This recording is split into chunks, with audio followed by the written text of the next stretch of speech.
Wednesday, December 7th, and this is Geeknights. Tonight we talk about Ghost in the Shell standalone complex, the second gig, and a few comments. Let's do this. Man, today was boring as hell. Yeah, I mean, days sort of range in boringness, but today had to be one of the most boring days ever. Yeah, there wasn't so much going on in the news. Wasn't so much going on at work. No. And if today wasn't, go to the comic book store day, it would have been one of the shittiest days there is. Yeah, I would have really liked to just stay in bed today. I stayed in bed Monday, though. It wasn't any help that, I accidentally set my alarm an hour later than it's supposed to be. And yeah, it was great. So, there's this piece of software that no longer exists as of very recently called Paralyrics. And what it did is it would go check out your ID3 V2 tags and the internet and all sorts of things, and it would, display and show the correct lyrics for songs that you were listening to when you were listening to them. And they got a cease and desist letter. From who? From Warner Music. For copyright infringement. But the program doesn't do any copyright infringing on its own, does it? No shit.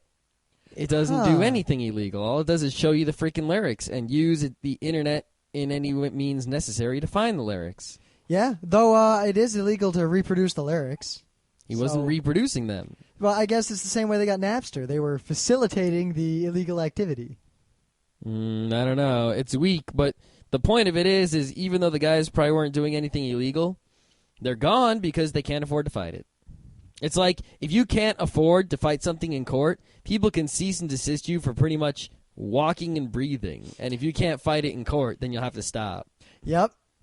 Yeah, it kind of sucks. But there's really not an easy way to fix it. Lawyers are expensive. Good lawyers are more expensive. If you want to do the suing, then you have to pay everyone's legal fees because you're so confident you'll win. No, that's really bad because then people who want to, say, file a suit against a large company, if they lose, they're completely hosed. Don't sue. It doesn't matter who you're suing or who's suing who. All right, how are they going to pay the lawyer? You realize that no good lawyer, unless they're working pro bono, is just going to work up front without being paid. How about this? If anyone sues anyone, right, no one has to pay anyone until we figure out who wins. What? So if you sue someone, right, and you lose, you have to pay. That's just... See, it depends, because sometimes you might bring what seems to be a valid suit, and then you lose on a technicality. Things like that happen often. Well, that sucks. So what if you sue a large corporation for what is a valid complaint, but due to one technicality, they get out of it, and now you're stuck paying millions and millions in legal fees? Yeah, we shouldn't have those technicalities. If your suit is a real deal suit, you should win. Well, what do you mean real deal? As in... See, that's the jurisdiction of the, judge and jury to decide. Damn legal system being all complicated. We should simplify it to where freaking the judge just judges. I don't trust judges for crap. I don't trust judges for crap either, but at least we can have maybe a council of judges. Then, they could even out the crap. That's basically just a jury. That's fine. Apparently, our legal system is based on the idea of a jury being okay. Yeah, except juries really aren't that okay. That's only because people aren't okay. Juries used to be just fine. Well, and it's hard for smart people to be on a jury because people who are smart tend to make more money, and there's no incentive for them to be on the jury. And even if they wanted to be on the jury, the lawyers picking jurors don't want them there. Neither side wants smart people there.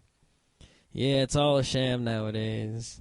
So I guess the moral is don't ever be on either side of a legal battle. Don't go to court. Yeah, just stay away. Just don't go there. If you get sued, just leave the country and keep promoting your piracy software or whatever it was that got you in trouble. Yeah, eventually, there'll be this geek country where everything's okay and everyone will do everything there, and the rest of the countries in the world will suffer. Yeah, or that worked so well for the robots in the Animatrix. It did work well for those robots. They won. Yeah, they kind of won. Completely won. Except that they're just in a simulation too. Still, robots. Nah, there's really nothing. There's just Colonel Sanders and that fat black lady. Colonel Sanders. Yeah, you know what? Whether you've seen the Matrix 3 movies or not, the end is stupid. Yeah, just watch the first one, which is awesome. Yeah, and Everyone, just pretend everybody the other two knows don't it. exist. Anyway, Yeah, so Microsoft is also on the legal side of things. always, at all times. This time on the losing end, they lost another antitrust suit. Oh, that's hard to lose an antitrust suit when your name is Mr. Monopoly. Yeah, except this one was in South Korea, and they've been ordered, and while they may have had a valid suit that they lost, the verdict and the sentence are kind of silly. What did they... Microsoft has money? 180 days to offer 3 different versions of Microsoft Windows in South Korea. Mm-hmm. They have to offer a version that doesn't include messaging or multimedia components. Mm-hmm. They have to offer a version that does include them, but also includes links that are easily accessible to competitors' products. Mm-hmm. And then they have to offer their normal version of Windows. Well, they won't have any trouble offering the normal version of Windows. Yeah, but they're... And they don't have to remove IE. Removing Windows Messenger and such isn't really that hard. And changing a few desktop icons, not really that hard. I think they could do that in a week. Yeah, but I just think those requirements are kind of silly. They are kind of silly. Oh, they were also fined $32 million, which... You know what? They should say you have to provide a copy, a version of Microsoft Office that's actually secure and has good performance and is stable. That should be what they freaking sue them. In 180 days, it would take them 10 years to do that. Hello, they've had, how long has Windows been available? Since, Windows 95 is 10 years old. Oh my god, that was 10 years ago. I remember when Windows 95 came out. Yeah, they've had 10 years since Windows 95. In fact, I remember being real dubious of it. I remember seeing that taskbar and that start menu. And it's still crap. Wow. Yeah, so, and it's been even longer since Windows 3.1, and it's still crap. Remember at least remember the GPF? The level of crap is... General Protection Fault? Yeah, I remember that. All right, so. I remember getting blue screens and white screens. I never had a white screen. White screens were like kernel troubles. Hmm. Well, I guess the moral of that story is use Linux. Linux. Ubuntu. Yeah, there really wasn't so much news. So, yeah, that's part of why my day was so boring. I mean, not so much work to do. We don't have music because you didn't like our music. Maybe we'll come up with something new soon. Maybe we'll not. Yeah. All right. So my thing of the day. This is kind of cool because it actually plays into the jury stuff we were talking about just a few seconds ago. And what's your thing of the day? I didn't see it. All right. Well, basically, today, a 101-year-old woman finally died. Her name was Maggie Bailey, and she was probably the most famous bootlegger in the history of America. Bootlegger? Yeah, bootlegger. Like... From the age of 17 Prohibition? until she was 95, she was queen of the mountain bootleggers.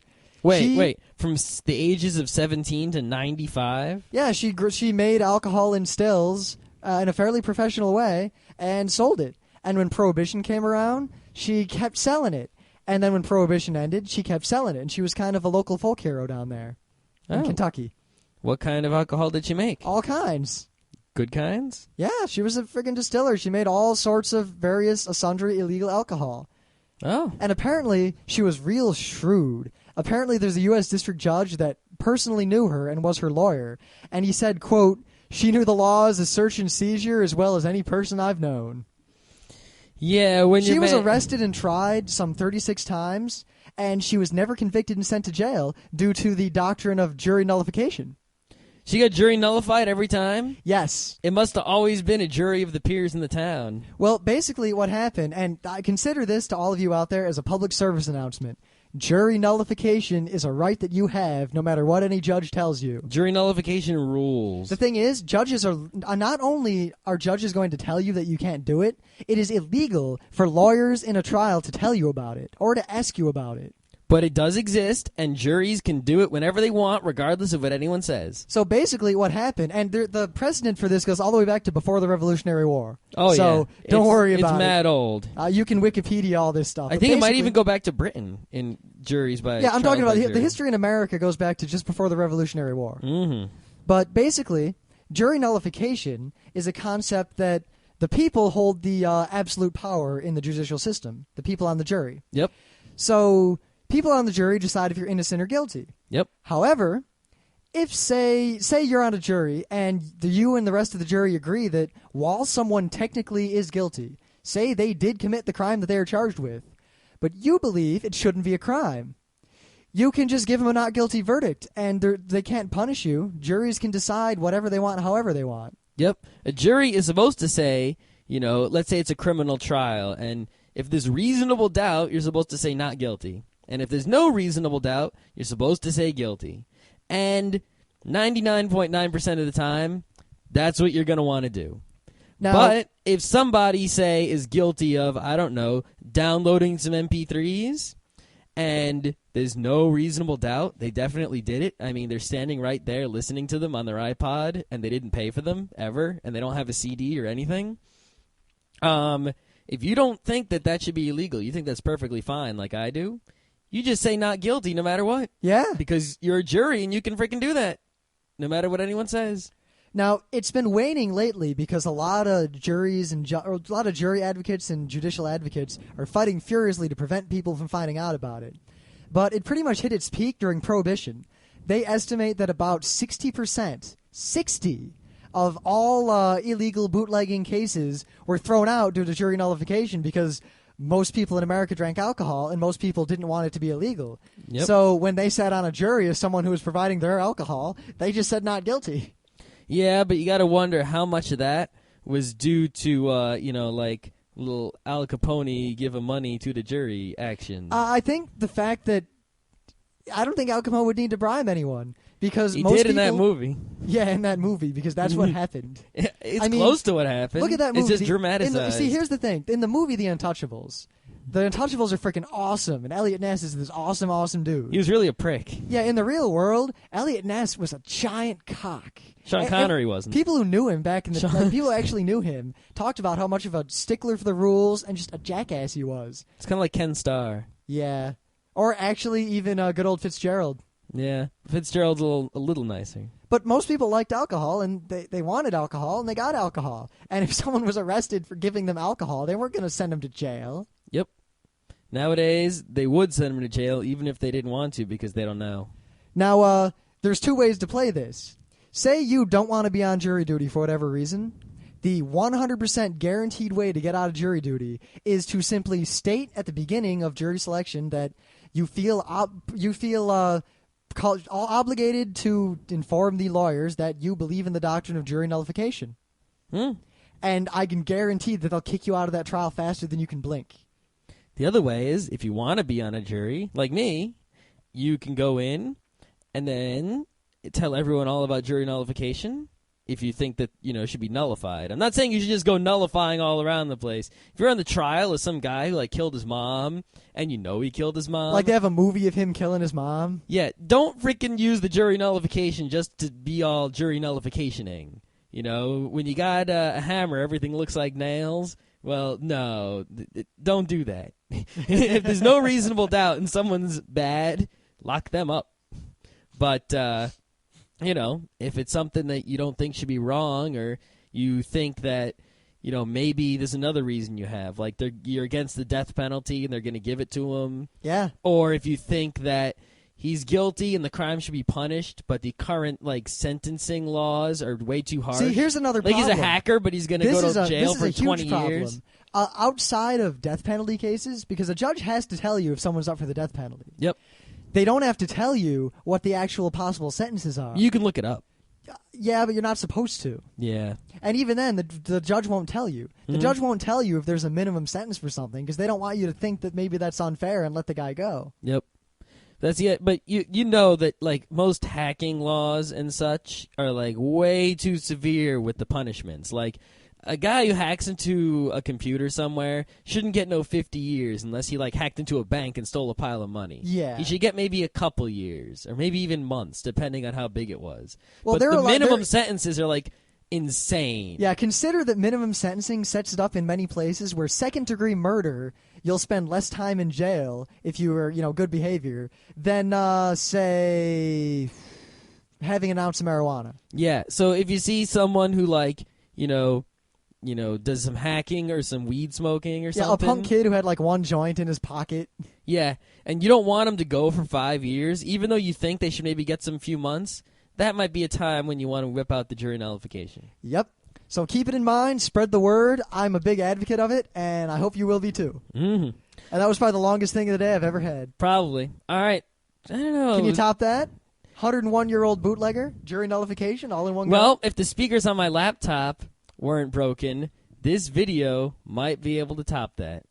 Okay. This is the Japanese commercial for the Super Nintendo Zelda game. Oh, my God. OMFG. It's Link and a bunch of people. Is that Michael Jackson? They're doing a Thriller-style dance. It's a guy dressed up as Link and a bunch of other people doing some sort of dance. I think I just saw Zelda doing a cage dance. Zelda's in a cage doing a dance, and a Lizalfos with a big flail is going to come after her, and she's going to scream. Wow, Zelda's hot. Yeah, she's a hot Japanese chick. She says something in lip sync, but it's... And Link is a Bishonen. There's a whiz robe. There's a spinning sword. All right, that was the lamest thing I've ever seen. Oh, Zelda escaped. Here's a giant guy in a Ganon costume. Ooh, Ganondorf. Oh, it's the old school Ganon with the pig face. Ooh, they're still dancing. All right, I don't know how you found that, but, Volcano. That was an absolute Rolfacopter. Now, I mean, you've seen the one where it's like, you know, Legend of Zelda, and it's really rad. It just blows that one away. Yeah, you want to watch this. Yeah, so if you like to laugh at funny videos on the internet, this is the thing of the day for you. So, the main bit. Byte. Main bit. Megabyte. Don't. All right, so we've seen the first 4 episodes of Ghost in the Shell Standalone Complex second gig. Oh, the second gig. You know what? It's badass. It's badass. I don't know if it's as good as the first gig, but there's a lot of fan service, you know, and while the fan service... Not fan service like TNA, fan service like... Oh, yeah. This isn't really a spoiler because this is spoiled in the opener to the show. But there's freaking Tachikomas. Oh, yeah. All over the place. All over the place. Tachikomatic days are back and in longer. full force. And most excellent. And there's still a tiny Jameson. Oh, Jameson. And actually, I mean, the music's the same type of music, Yoko Kanno. And it looks like, unlike the previous Standalone Complex, this one has a much more contiguous, overarching plot. Yeah. Even the opener lends itself to that. The opener shows like it's going to be this really epic kind of thing. Mm-hmm. I mean, the first gig was, you know, kind of like Cowboy Bebop, where maybe 5 or 6 of the episodes are plot and the rest are just whatever. And this one is definitely, every episode is part of this big plot and has a role in it. And it's big time action. It's everything fans want to see, which is... Yep. That's kind of the reason why it's not as good, is because it's just, you know, it's not really... deep and awesome. Well, I don't know. I point out the second episode, which was not at all what you'd expect from this show and had 0 fan service. Yeah, I mean it's good, but I don't think it's as good as the first one. And it's not that I don't like the fan servicey parts. I mean, I love all that action. Bato going, hey! It makes you feel real good, and you're like, oh yeah, all right. But in the end, you don't feel that the show was as great a show. You just really like to watch it. Kind of like Initial D. Like, you can't say Initial D is a great show, but I could watch Initial D like 10,000 freaking times. We still haven't bought that last DVD. Well, it's Extra Stage, and yeah, we haven't seen 4th Stage yet either. I'll probably get it on Amazon or something. Or the live action movie, even though all our friends have seen it. Yeah, I haven't even seen the anime movie yet. I don't think I've seen the anime movie. It's really good. Yeah, maybe I'll find it. Anyway, second gig, worth seeing if you like the first one. Yep. Absolutely. However, only 2 DVDs are out, and the only real way to see it is to watch it on Adult Swim right now. Yeah, and I don't like dubs, but wait. Well, I don't like that dub. Yeah, I wish I could like more dubs, but most of them really are kind of piss poor. I mean, like, I even heard the ADV guy say, or at least read him saying, that they just get, you know, the crap voice actors because they're cheap on purpose so that they can put things out faster. Why do they just not even bother? I don't know. I guess there are a lot of people who watch the dubs, and they need to get them on TV. And they're doing a much better job of getting them on TV. If you look at the Adult Swim lineup now, it's like, oh, they got their shit down. All right. Well, I got to admit, it's weird. Like, I can see a lot of new fans preferring dubs. I mean, when I first saw anime, I saw dubs because that was what was on TV on the Sci-Fi Channel. And then I started getting shows that, I mean, back in the VHS days, you had to pick sub or dub, and a lot of stores didn't have both. Yep. And I kind of had trouble watching subtitled anime because I could read it quick enough, but Japanese is a different language, and it was really hard to kind of understand the emotion or what people were implying. It wasn't even. See, the thing is this: it wasn't even an issue for me, right? It was just I didn't even realize there was this sub-dubness going on. It's like before I went to RIT, every anime I saw was a dub. That's how it was, you know. And I didn't notice if they were good or bad. It was just a show I was watching.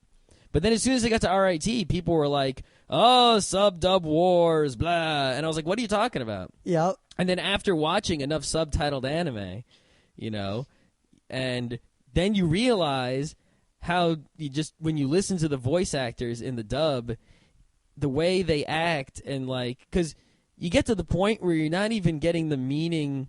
When you watch a sub, you don't get the meaning of what they're saying from the voice. You just kind of get this feeling from their voices. But that's important. Yeah, and the meanings come from the words you read on the screen.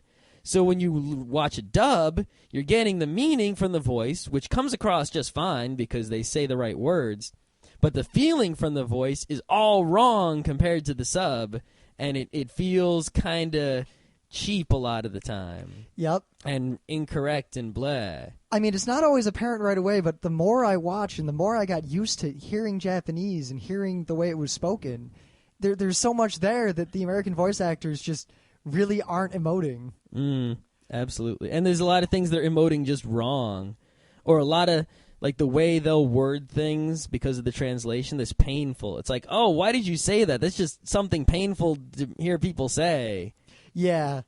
You know, but a Japanese person saying it isn't painful because I don't know Japanese. Maybe if I was Japanese, it would be painful. Well, plus it's just different. I mean, they're in Japanese, you would say things that really don't translate well into English. They're not something an American would say. They would convey that in a completely different way. Yep. But anyway, regardless of that, definitely standalone complex, second gig, high quality.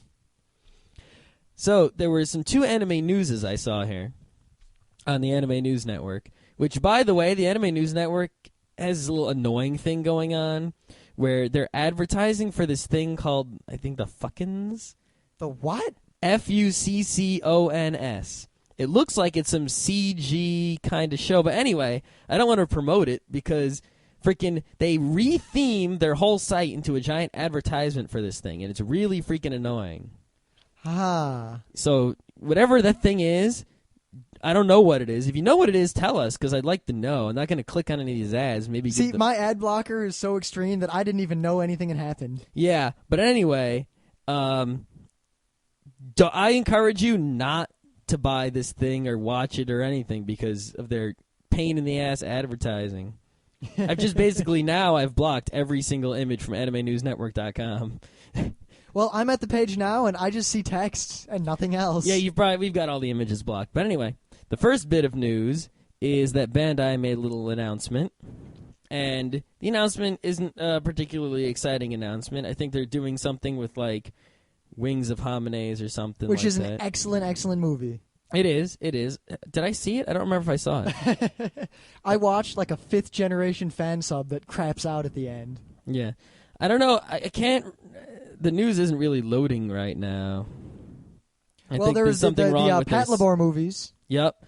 That's the major part of the news that I'm interested in, is that they're going to put Pat Labor movies 1 and 2, which are excellent movies, in a limited collector's edition box. So I'm probably going to be buying that box. Yep, and they're going to be remastered and pretty, because these are kind of old movies. Yeah, but they're excellent, excellent anime movies that are awesome. I mean, if you like Ghost in the Shell and all that, you'll love Pat Labor.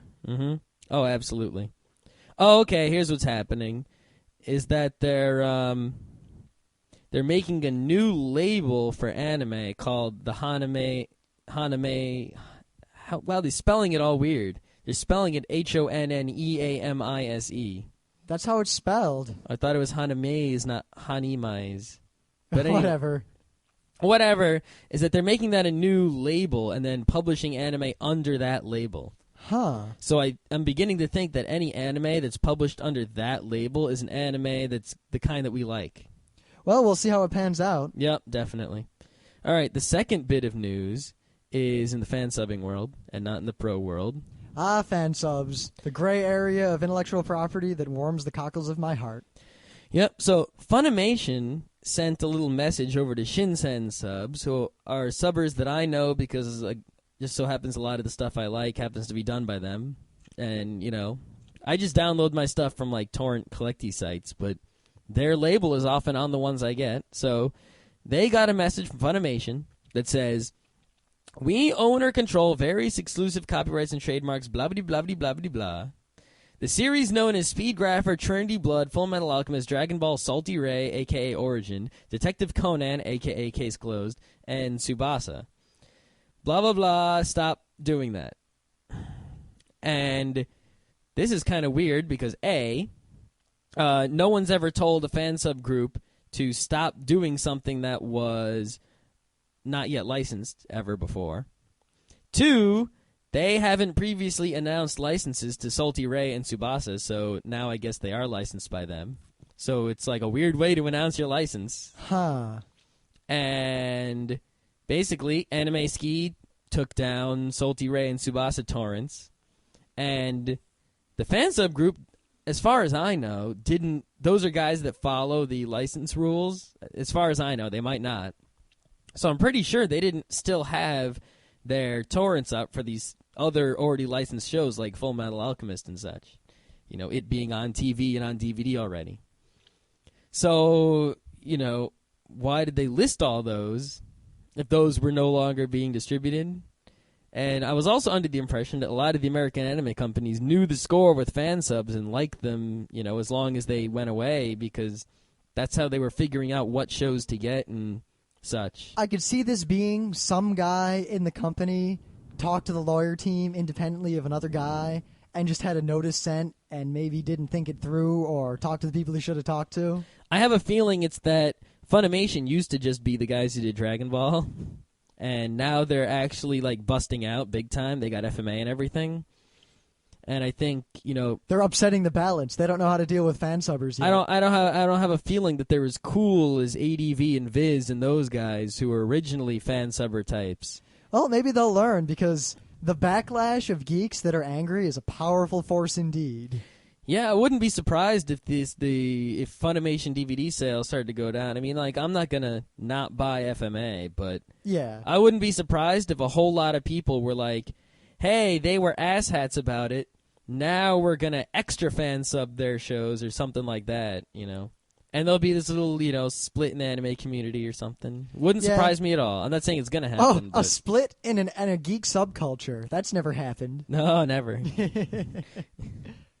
But, you know, we'll see. If it works for Funimation, would we see other companies do it? Oh, maybe Bandai or someone. See, I don't see it working for them. I don't see it having any effect on their business unless they do it too hardly, and then it'll be a negative effect. Yeah. I see it having an effect over the years because if they keep it going, right, and they get rid of all the fan subs, and then next year they just block the fan subs entirely, then they really won't know which shows to license because they won't know which ones people like. Yeah. I mean, that's how they knew that Naruto was a hot property, was because there was this freaking huge, crazy stuff going on. And all that stuff will still happen, but it'll be pushed more and more underground, and they won't be able to find out about it. Yep. I mean, that's how Walden Books knew to carry Death Note in Japanese, and how Viz knew to license it right away. It was because freaking everyone was reading Death Note and translating it into English and crap. You didn't see them doing that for other manga, so Viz and such were like, maybe that's one we should do. And it helps that anime fans play the game. They download the fan subs, but somehow DVD sales are still really, really strong, and everyone makes out. Yep. So Anime Ski has complied, and I'm guessing the Shinsen guys complied. I don't know. It doesn't really say. Well, we'll see what happens. We'll definitely get some updates on this in the future. Though, that being all the anime news we got a comic today. Yeah, today was comic book day, and Penny I went to Arcade. the comic book store, and there's a 25-cent Penny Arcade comic. You bought how many? 4? I bought 4 copies because it was freaking 25 cents. I could have gotten more, but I figured, my friends who don't go to the comic book store, they don't deserve it so much. And there are going to be other people coming to this comic book store who want a copy, so I don't want to, make it so they don't get one. I got to say, it's high quality. It's definitely high quality. It's not the beginning of Penny Arcade. It picks up a little ways into it, which is probably good. Yep. And it's just an excellent selection of what makes Penny Arcade funny. It's an excellent, just all it is from front to back. I think it's like 32 pages almost. It feels like a 32-page comic of just Penny Arcade comics, 3 per page. Really old comics. We're talking Dreamcast times here. Just bam, bam, bam. And all of them are very choice comics. And you know what? There's only one ad on the whole thing, and it's on the back page. Yep. On the back cover is an ad for Aeon Flux, and that's the entire ad. And the comic costs 25 cents. 25 cents for a comic book in a day when equivalent comic books cost like $3. And think about what a good business deal this was. They give this comic away for free. Now they charge a tiny amount of money free. For a tiny. It's free. The comic online. The comic is online. Free. Yeah. Now they charge a tiny fee for a tiny glimpse of the old part of the comic on a little piece of paper. Mm-hmm. And I think it's going to sell out. Yep. Well, see, really, the reason that this is out is sort of consolation for the fact that the book didn't make it for the holidays. Yeah. But definitely a good consolation. I'm sure the PI guys are going to start making some serious green now. You mean the PA guys? Yeah. Yeah. Yeah, they're going to make some serious money with this. Because I don't think this costs 25 cents to print. What do you think? No. No. Especially because, you look at a comic book today, the reason they cost $3 is because they've got, a bunch of editors, and they got colorists and inkers and all this stuff. This, they got none of that. They didn't even have to make these comics. They just took the comics right out of their freaking internet site. They probably sat down with Gabe for a half hour to work out all the coloring since print is different from digital. No, the guys at Dark Horse Publishing probably did that. They just probably took all the comics, digitized them, one guy laid it out, and then they published it. Here, the guys' names are in here. David Nistel and Mike Richardson designed and published it. Great. And then those 2 guys just took the comics, made a thing, and bam. I'm definitely bringing this to work tomorrow. Oh, you're going to bring it to work, eh? Well, because I had a relevant Penny Arcade discussion at work, which gave me a legitimate reason to show someone, one of my coworkers, a Penny Arcade comic. Isn't Penny Arcade sort of NSFW? Considering that IBM is a freaking huge company, they don't monitor everyone's internet because they assume that if you're spending all day, looking at websites or whatever, doing stupid things, you're probably going to get fired anyway for not doing your freaking job. Ah, all right. Which I like that philosophy a lot because I do my job very well, but I also occasionally read webcomics. Yep. Well, we were talking over lunch about Wikipedia and anonymity and crap flutters and trolls and everything. Really? Who's at work is smart enough to talk about that? Oh, because there was some article on actual news sites about how someone abused Wikipedia to put libelous things up about someone else. Uh-huh. And there's this big scandal about it. And they were talking about how, anonymity causes all the problems on the internet. Yeah. And I directed my coworkers to John Gabriel's Greater Internet Fuckwad Theory. Ah, John Gabriel's Greater Internet Fuckwad Theory. I caused many people at my work to rofle uncontrollably. Of course they would rofle. And they pretty much all agreed that equation was in fact truth. That equation is in fact truth. So for anyone who's not aware, I'll just post a link to it. Yeah. No bother trying to explain a visual gag. And, for all you people who are like, it's just a theory. Theory is huge. Hypothesis is what's crap. I think we need to bring the word hypothesis back into the vocabulary. I think we do. Hypothesis is when you think something and you can't prove it yet. Yes. Theory is when you got some freaking evidence there. Theory is you've proven it as far as you can, and all new evidence continues to support it, and there have been 0 contradicting pieces of evidence. Yeah. Law is when you are 100% sure there cannot be contradictory evidence. Sort of. It's also more law is a postulate. You're assuming it's true. Yeah. But law is like a super theory.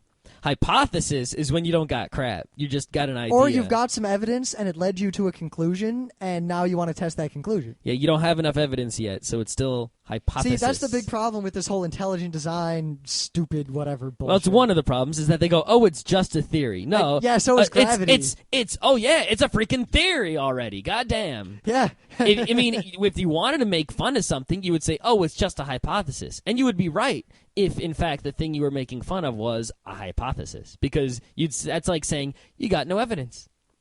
Well, I guess if we fail, we'll just have to start teaching the theory of intelligent falling, because gravity is just a theory. Yep, it sure is. Maybe we'll do a podcast on this whole intelligent design thing. We can do that when people come over who are all knowledge about that. Yeah, like we just got to find a creationist to argue with. Yeah, they don't like to argue, and they can't really argue straight. You want to pretend to be a creationist for us? We'll try it right now. All right. So evolution happened. No, it didn't.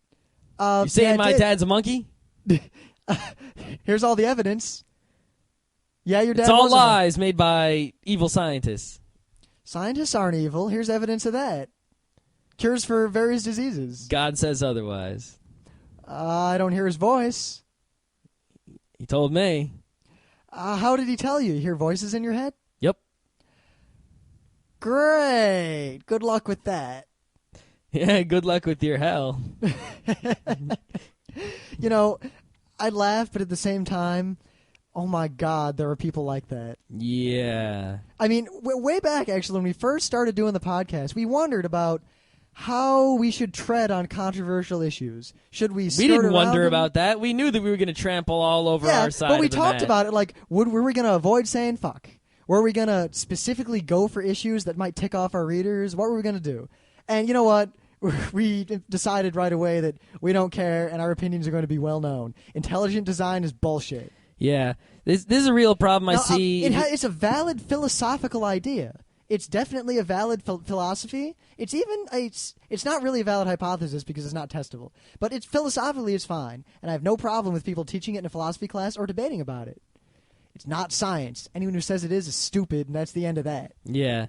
I mean, like, I noticed some podcasts, like, they try to stick to what their topic is, and they don't state their opinions about other things, or they'll always kind of not say anything super strongly because they want to get listenership up and all that stuff, but Rim's writing something down. Okay.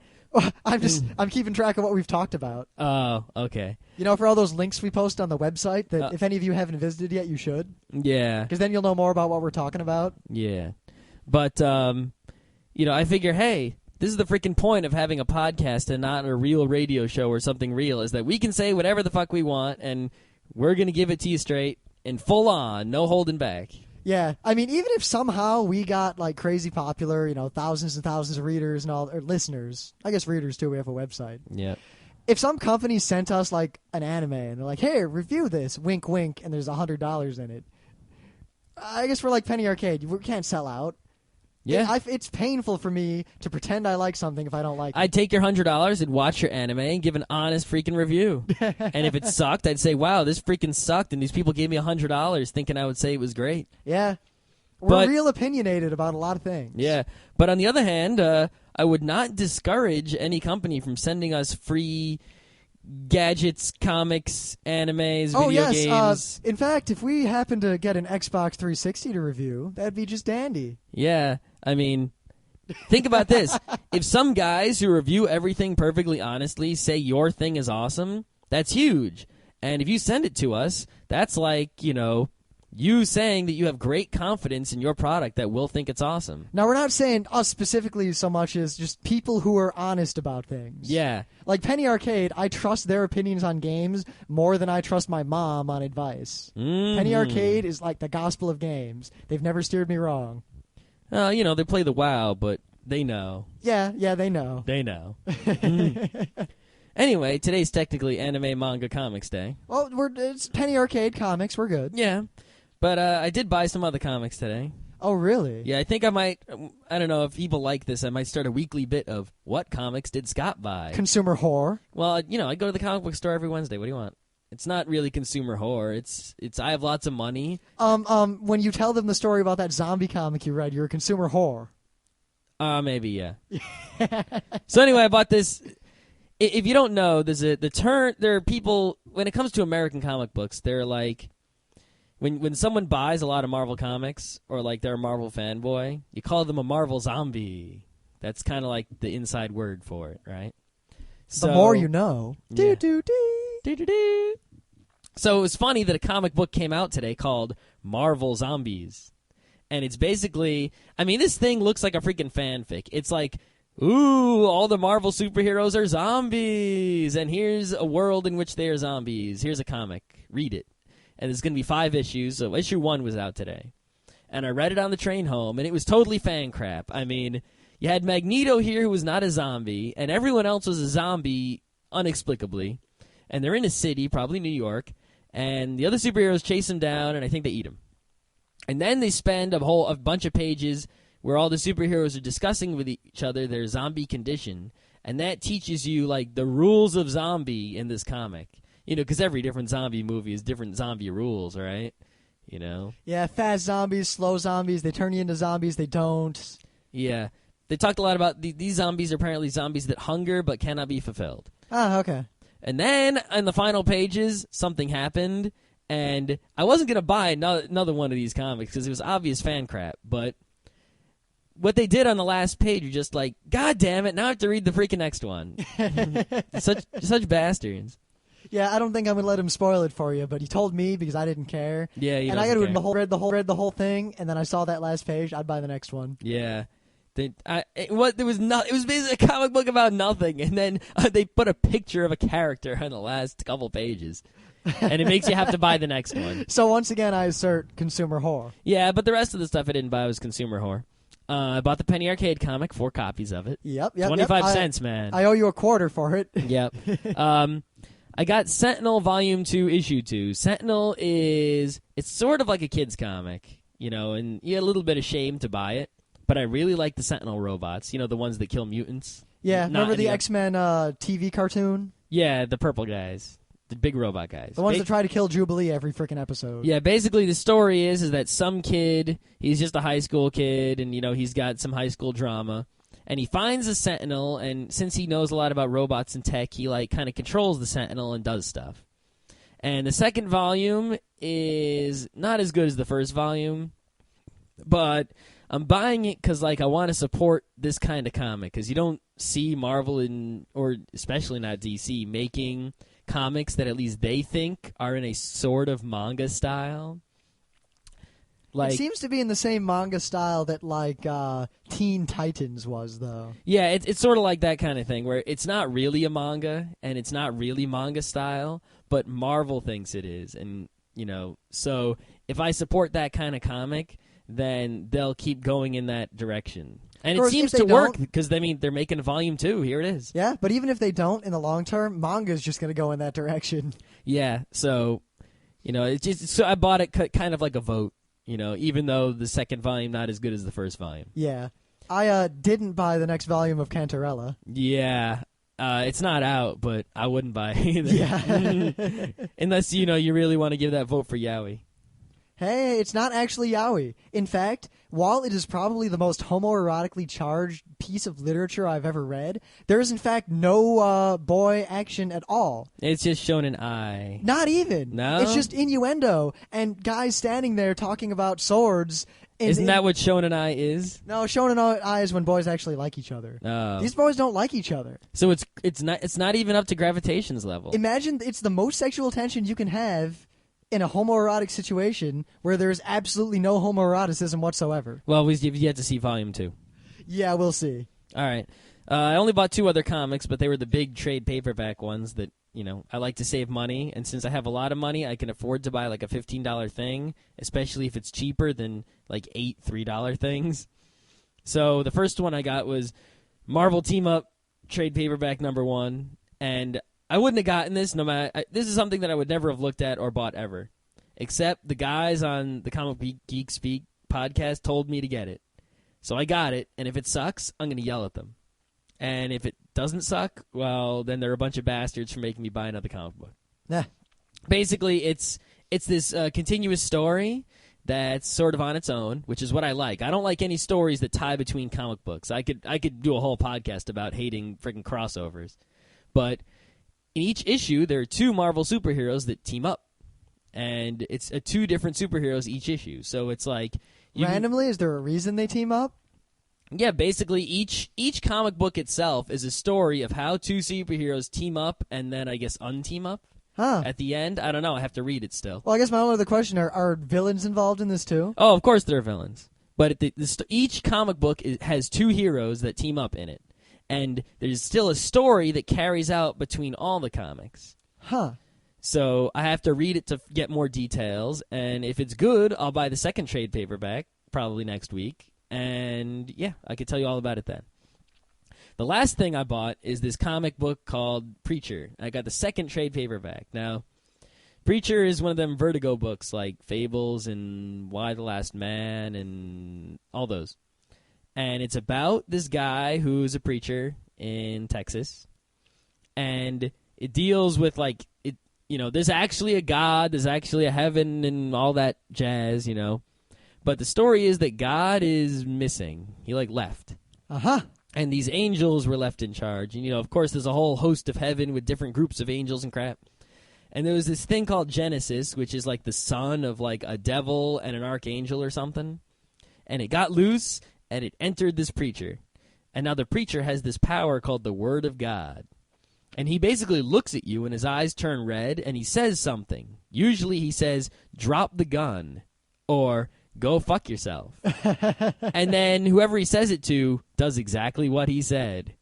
And it gets kind of gory sometimes, and it's really serious and dark and cool and sort of westernish, really serious, and it's pretty freaking cool. Huh.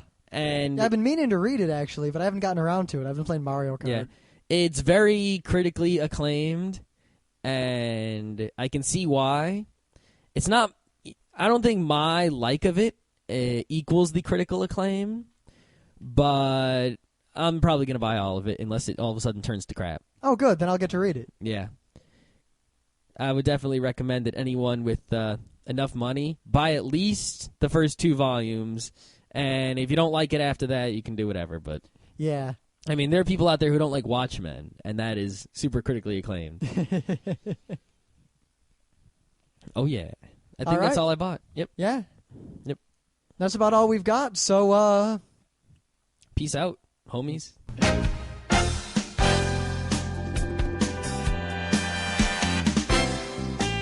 And that was Geeknights with Rim and Scott.